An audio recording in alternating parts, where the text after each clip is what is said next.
साहब क्या चाहिए? तुम इसे जानते हो? नहीं सर, मैं तो इसे जानता हूँ।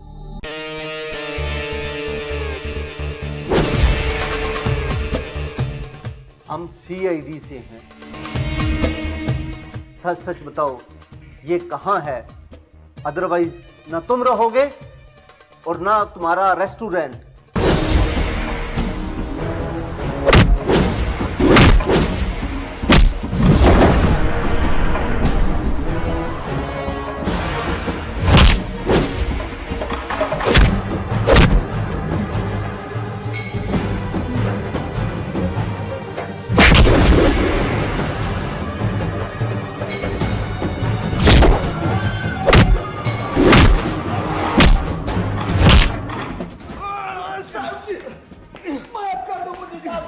मैंने क्या गुनाह किया साहब जी, माफ कर दो।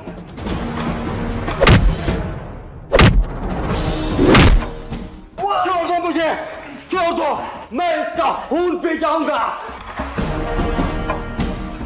लेकिन तुम लोग कौन हो? तुम्हारा बाप सीआईडी, सीधे खड़े रहो। सीआईडी? तुम्हें ढूंढने के लिए हमने पूरा शहर छान मारा।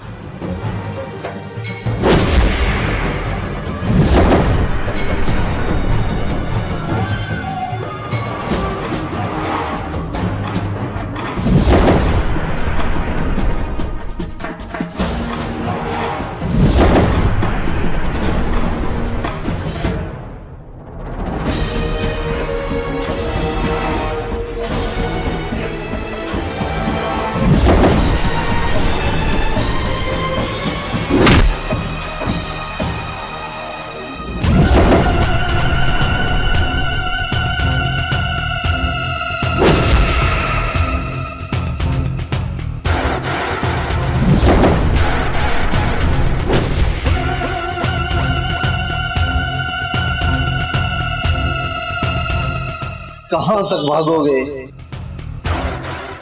सीआईडी का जाल फौलाद से भी मजबूत है।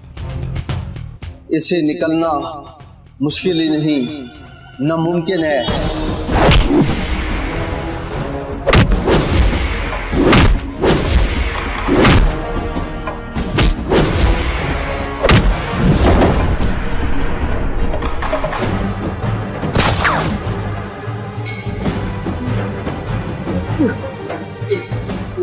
किसके लिए काम करते हो? मुझे इस काम के लिए एक लड़की ने पैसे दिए थे। कौन है वो? कहाँ रहती है? ये तो मुझे नहीं पता साहब, लेकिन वो लड़की अभी यहाँ आने वाली।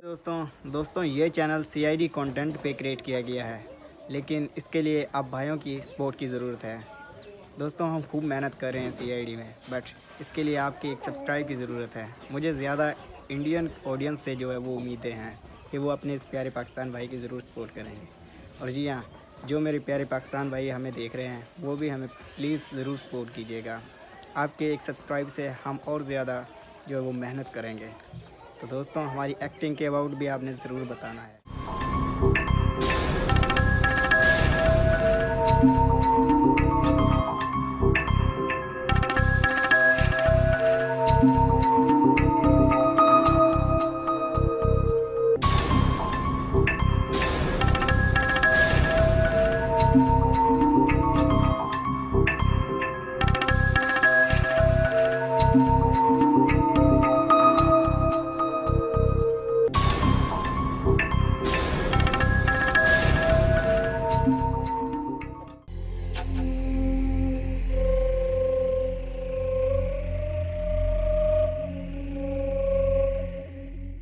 इतना लेट क्यों आई यार? बस वो रश था तो इसी वजह से हो गए लेट। 2 टिश्यू ला दो, हाथ साफ करना है।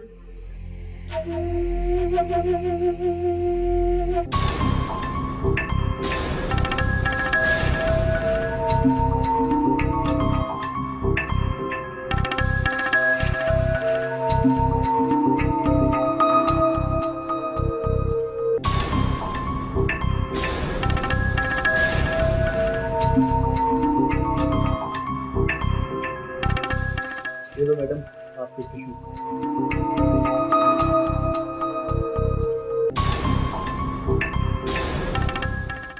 माफी है, मैं आपका झूठा सुनना चाहती हूँ।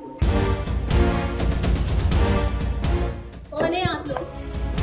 सीआईडी। सीआईडी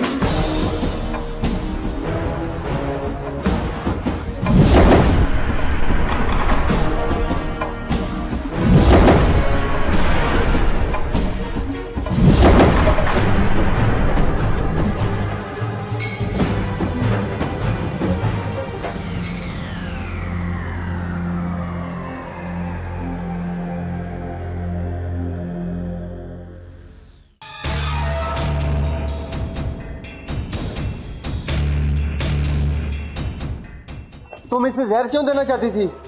इसे क्यों मारना चाहती थी? सच सच बताओ। मैं झूठ नहीं बोल रही, मैं नशा करती हूँ। इसका इल्म मेरे घर वालों को नहीं है। ये शख्स मुझे ब्लैकमेल करके अपना काम करवाना चाहता था। आज मैं जहर देके इसे खत्म करना चाहती थी ताकि मेरे खिलाफ कोई सबूत ना रहे। सर वो भाग गया। कहां तक भागेगा?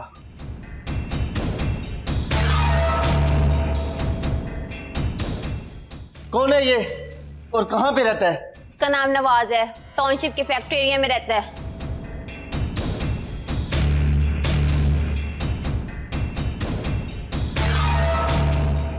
हाँ शराज, मुजरिम टाउनशिप फैक्ट्री एरिया में रहता है, फौरन उठा लो।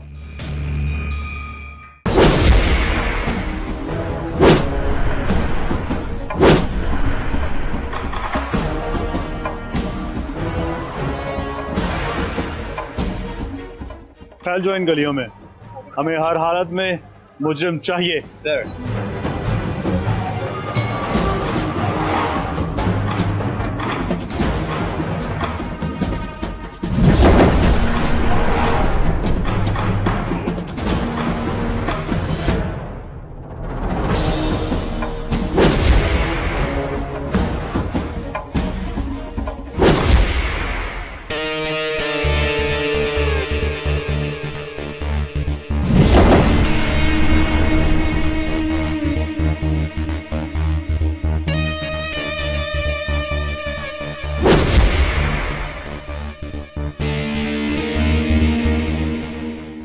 दुनिया से तो भाग सकते हो मगर सीआईडी से नहीं, क्योंकि सीआईडी नाम है उस आग का जिसमें तुम्हारे जैसे मुजरिम पत्ते की तरह जल के राख हो जाते। लगता है तुम्हें सीआईडी का मतलब नहीं मालूम। मैं बताता हूं। Crime, investigation division.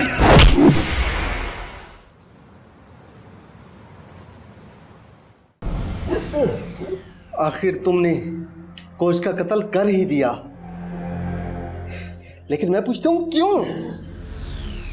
सर, मैं तो अपने कोच अफजल को कत्ल नहीं करना चाहता था। मैं तो सिर्फ उनको जख्मी करके डराना चाहता था, लेकिन पता नहीं कैसे उनका पैर स्लिप हो गया और वो गिरते हुए जंगले के साथ जा टकराए। मेरा तुमसे अभी भी वही क्वेश्चन है कि तुम कोच को जख्मी भी क्यों करना चाहते थे? इसलिए कि कोच मेरी बजाय अहमद को मुसलसल अहमियत दे रहे थे और बाकी सारे खिलाड़ी भी अहमद के करीब थे। खास तौर पर लड़कियों की नजर में तो वो हीरो बन रहा था।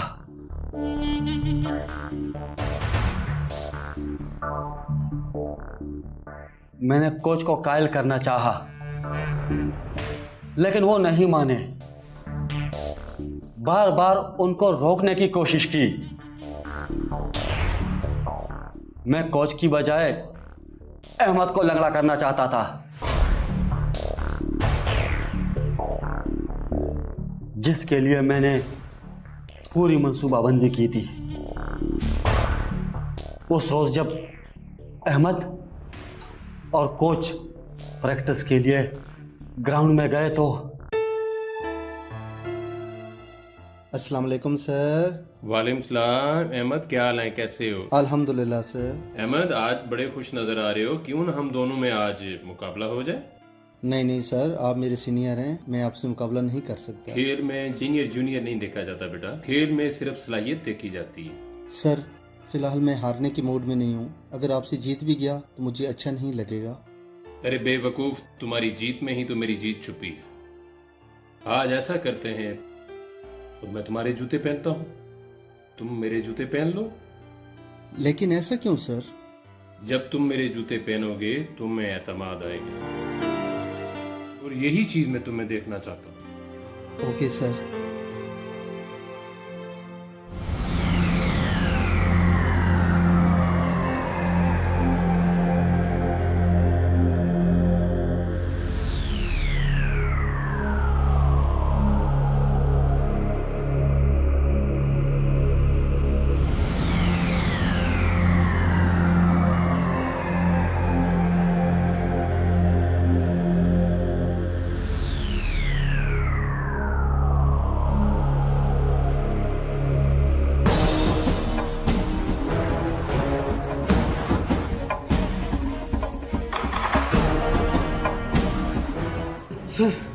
सर ये क्या हुआ सर?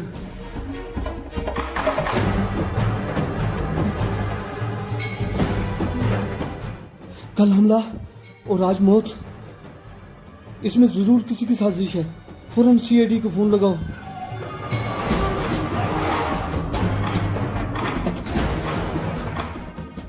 Hello CID.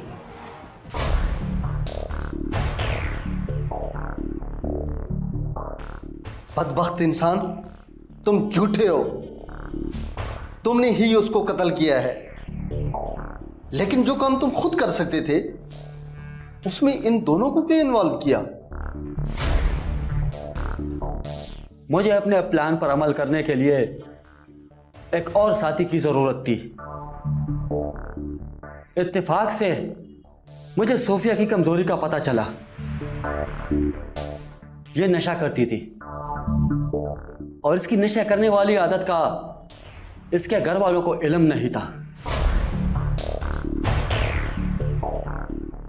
मैं चाहता था कि ये अहमद को किसी तरह काबू करके उसे टूर्नामेंट में शिरकत करने से रोके, जिसके लिए मैंने इसे ब्लैकमेल किया।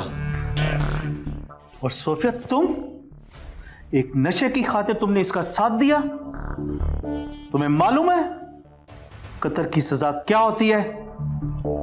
मैं मजबूर थी, लेकिन मैं किसी कत्ल का हिस्सा नहीं बनना चाहती थी, जिसके लिए मैंने घर से ज़ेवरात और नकदी चुराकर नवाज को दिए ताकि ये मेरी जगह काम कर सके।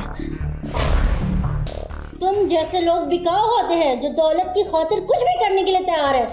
बताओ वो कहाँ है जेवरात और नकद रकम? वो केस जो मैं लेके भागा था, जिसमें जेवरात और नकद रकम थी।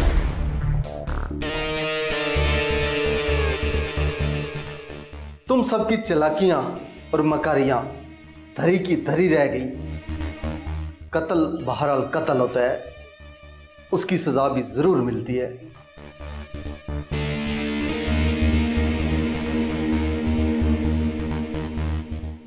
ले जाओ इन दिनों को अदालत के सामने पेश करो ताकि मकतूल के वरसा को इंसाफ मिल सके। ले जाओ।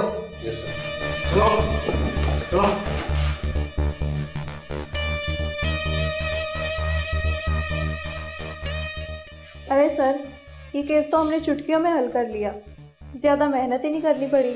नहीं, ये केस अभी हल नहीं हुआ।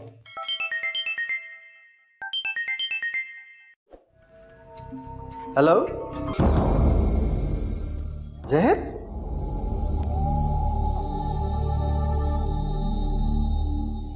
इस कहानी में एक नया ट्विस्ट। लेबोरेटरी की रिपोर्ट के नए इंकशाफात। क्या बात है डॉक्टर साहिबा, इमरजेंसी में कैसे याद कर लिया? हम तो समझ रहे थे कि केस खत्म हो चुका है। ये केस खत्म नहीं बल्कि अभी शुरू हुआ है। कोच की मौत किसी हादसे की वजह से नहीं हुई, बल्कि जहर की वजह से की गई। जहर? कैसे जहर?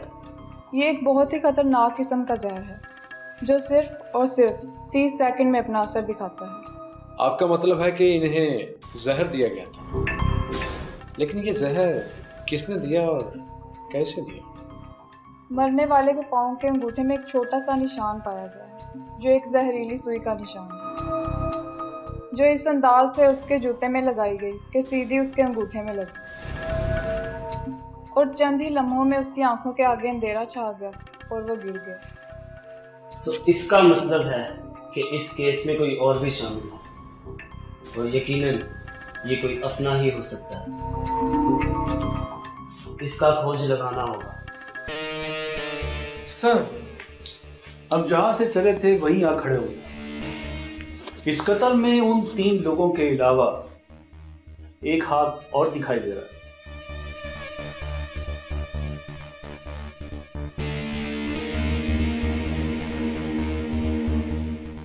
एक धक्का देने वाला, दूसरा जहर देने वाला। लेकिन सवाल ये पैदा होता है कि वो जूते तो अहमद के थे और कोच ने मुकाबला होने से पहले जूते अहमद से एक्सचेंज किए थे। सर, इससे तो यही जाहिर होता है कि मारने वाले का निशाना कोच नहीं अहमद था, और अगर जूते तब्दील ना हुए होते तो कोच की जगह पे अहमद मर सकता था। ऑफ कोर्स, अब हमें अहमद के करीब दीगर लोगों से तफ्तीश करना होगी। सर, अहमद की दोस्त अफशा और उसकी मगेतर आसमा, वो भी तो इस केस का हिस्सा हो सकते हैं। और सर, ये भी तो हो सकता है कि इसमें अहमद की कोई चाल हो। शिराज, शक तो किसी पर भी किया जा सकता है, लेकिन सीआईडी टीम शक के बजाय सबूत पे यकीन रखती है। सर, एक और बात याद आई। मुकाबले की ट्राई से कबल कोच और अहमद ने अपने जूते सर्विस के लिए दिए थे। गुड। हो सकता है कि वहां पर कोई गड़बड़ हुई हो। हो सकता है। अब आप लोग चेक करो कि सर्विस कहां से करवाई गई थी। अस्सलाम वालेकुम। वालेकुम अस्सलाम। क्या नाम है आपका? मेरा नाम नज़ीर है। और कब से ये काम कर रहे हो? ये हम जद्दी पुश्ती काम कर रहे हैं। लेकिन आप कौन हैं? हम सीआईडी से हैं, जो पूछेंगे ठीक तरह से बताना, वरना तुम जूते मुरम्मत करते हो और हम इंसानों की मुरम्मत ठीक तरह से करते हैं। अफजल को जानते हो, जो गोल्फ कोच है? जी हाँ सर, वो कई सालों से हमसे ही जूते खरीदते हैं और मुरम्मत के लिए भी हमारे पास ही आते हैं।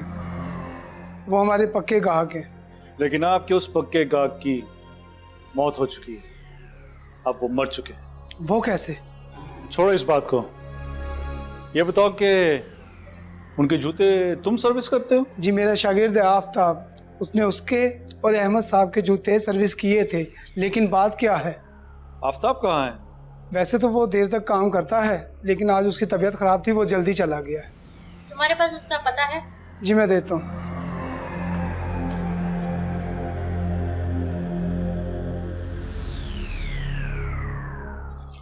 ये लेकिन आफ्ताब के हवाले से कोई भी इत्तला हो तो मैं बताना। ठीक है सर, मैं ज़रूर बताऊँगा।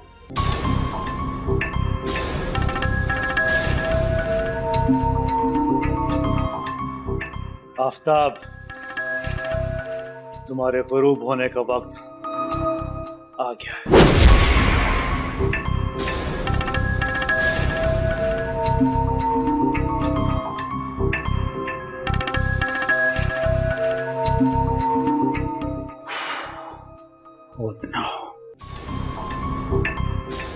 तो मर चुका है।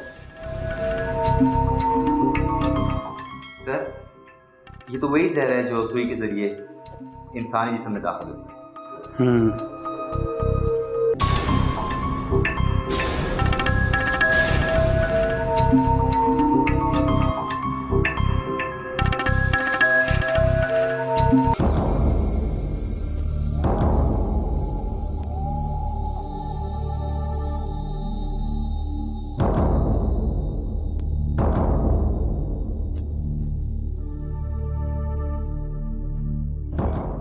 इतने लंबे बाल ये किसी मर्द के नहीं हो सकते।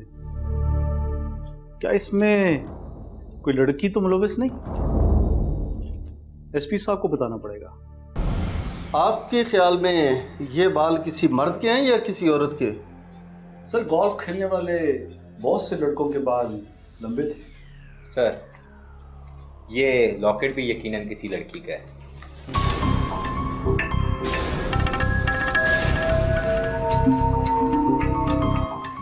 लगता है कि आफ्ताब की कत्ल करने वाले से अच्छी खासी हाथापाई हुई थी, जिसकी वजह से ये लॉकेट और उसके लंबे बाल आफ्ताब के हाथ में ही रह गए।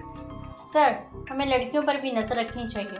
लॉकेट पे लिखा ए यकीनन किसी लड़की की तरफ इशारा कर रहा है।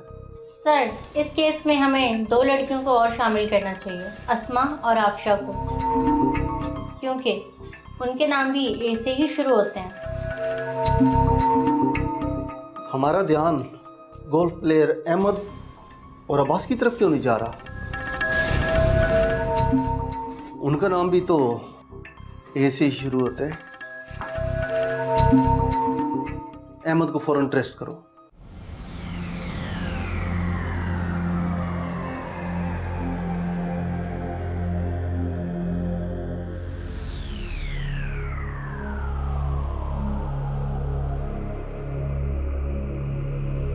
सर आप इस वक्त यहाँ पे हमें बुला लिया था, हम लोग आ जाते। कभी कभी किसी की हाजिरी लगाने के लिए खुद हाजिर होना पड़ता है।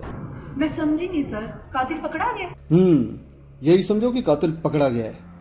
ये है कातिल जिसने हमें चकमा दे रखा है।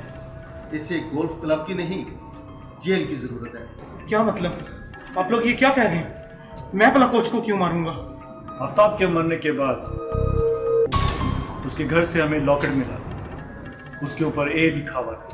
अच्छा, तो क्या आफ्ताब कत्ल हो गया? मैं जानता हूँ कि वो लॉकेट किसका है और आफ्ताब को किसने मारा है। जबरदस्त, तुम्हें बहुत जल्द याद आ गया कि आफ्ताब और कोच को किसने कत्ल किया। पहले तो तुमने नहीं बताया। जल्दी बताओ, इसका कातिल कौन है? सर मैं आपको सब कुछ सच बताता हूँ।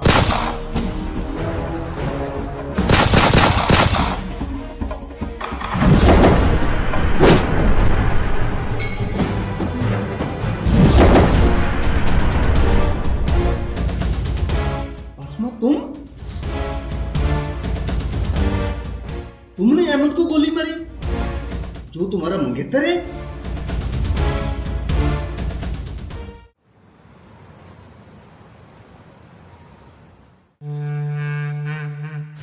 तुम कितनी बेहिस हो, कितनी जालिम हो। तुमने अपने ही मंगेतर को मार डाला। मैं पूछता हूं क्यों? हाँ, मैंने उसे मार दिया और मुझे इस बात का कोई अफसोस नहीं, क्योंकि मैं उससे शादी नहीं करना चाहती थी। अगर तुम उससे शादी नहीं करना चाहती थी तो टूर्नामेंट में जाने से उसे क्यों रोकती थी? मैं नहीं चाहती थी कि वो टूर्नामेंट जीत के हीरो बने, क्योंकि हमारे घर वालों ने तय कर लिया था कि अहमद मुल्तान से वापस आएगा तो वो हम दोनों की शादी कर देंगे। अगर तुम शादी नहीं करना चाहती थी तो इनकार कर देती। तुम्हारी ख्वाहिश और गलत फैसले की वजह से 3 कीमती जानें जाया हुई हैं। मैं पूछता हूं क्यों? अहमद के साथ जो हुआ वो अपनी जगह, लेकिन कोच अफजल को क्यों मारा?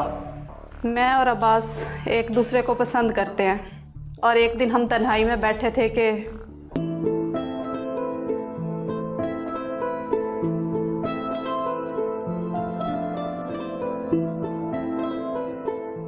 यार मैं क्या करूं, बार बार समझाने के बावजूद भी अहमद इस टूर्नामेंट में हिस्सा लेने से बाज ही नहीं आ रहा। मेरी जान, लातों के भूत बातों से नहीं मानते। हमें कोई मजबूत प्लानिंग करना होगी। तुम्हारा मतलब है अहमद को रास्ते से हटा देना चाहिए? वैसे तो मैं उसके हाथ पैर भी तोड़ सकता हूँ, लेकिन फिर भी डरता हूँ कि कहीं ऐसा ना हो कि तुम्हारी माँ उस लूढ़े लंगड़े को अपना दामाद ना बना ले। मेरी अम्मी तो अहमद के दिन रात गुन गा रही हैं। उनका तो बस नहीं चल रहा कि मुझे कब उसकी दुल्हन बना दे। और एक अफजल कोच है जो उसे हीरो बनाने में लगे हुए हैं। छोड़ो यार, दफा करो। तुम लेकिन फजूल लोगों की बातें करने लगी हो।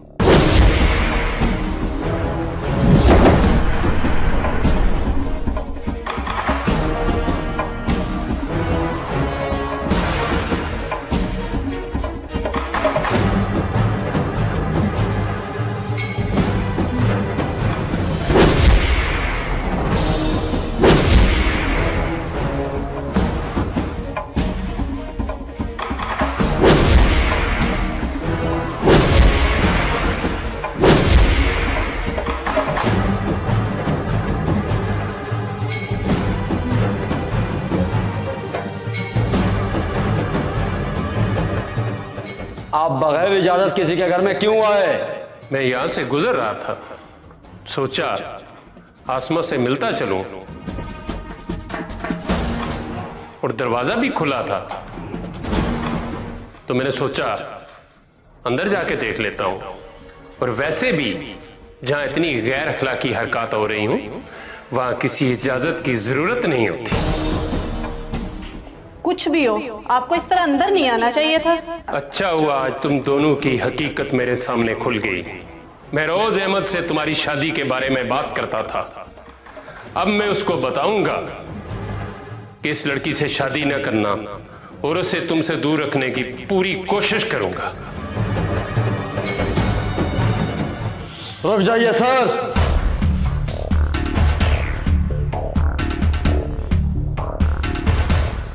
आप कोच हैं और कोच ही बनकर रहें। किसी की पर्सनल लाइफ में मुदाखलत ना करें तो बेहतर होगा।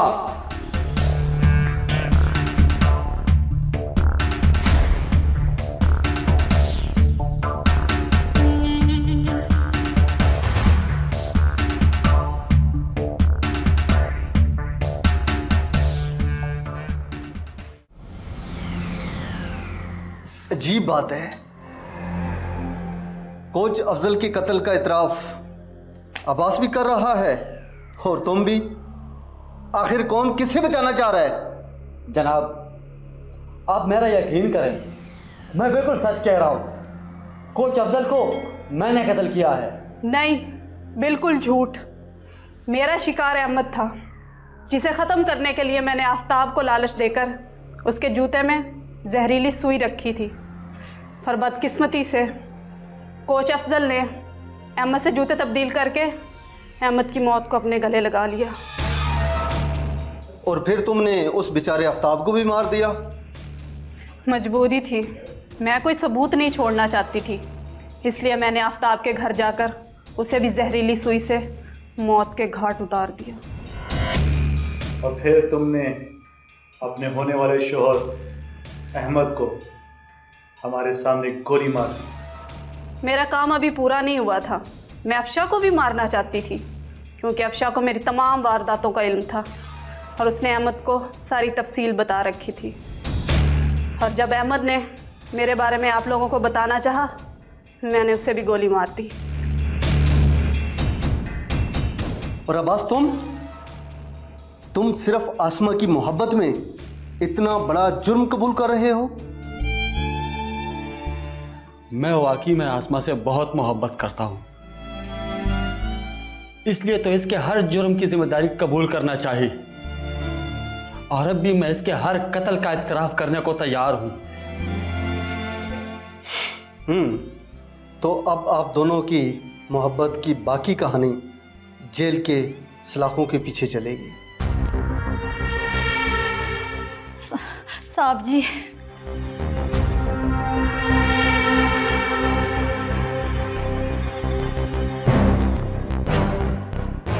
बीबी, आप कौन हो? किधर आई हो? साहब जी, मैं आसमा की माँ हूँ और आपसे कुछ कहना चाहती हूँ।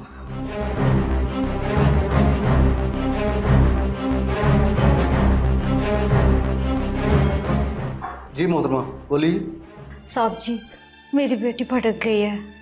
उसने अनजाने में कुछ गलत फैसले कर लिए हैं। वो अब्बास की मोहब्बत में ना सिर्फ अहमद को बल्कि मुझे भी भूल गई है। और जज्बात में आके उसने, मुझे लगता है शायद किसी का कत्ल भी कर दिया है। मेरा उसके सिवा कोई भी नहीं है। खुदा का वास्ते उसे माफ कर दे, मुझे माफ कर दे। देखो बीवी, मुजरिम को माफ करना हमारा नहीं, अदालत का काम है।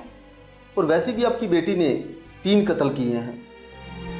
कानून मुजरिम के घर वालों से हमदर्दी तो कर सकता है, मगर उन्हें माफ नहीं कर सकता।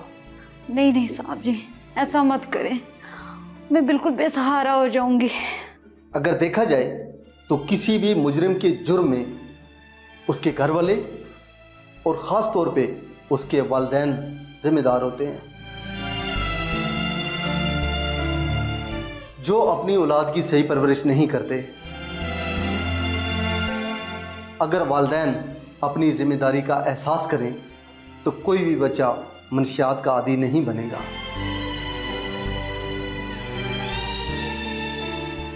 और फिर मुआशरे में ना अब्बास और ना आसमा पैदा होगी।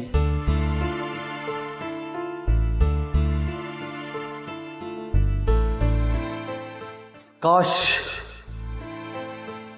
वालिदैन अपने बच्चों की अच्छी परवरिश करें ताकि उनकी जिंदगियां संवर जाए। सिर्फ और सिर्फ अच्छी परवरिश।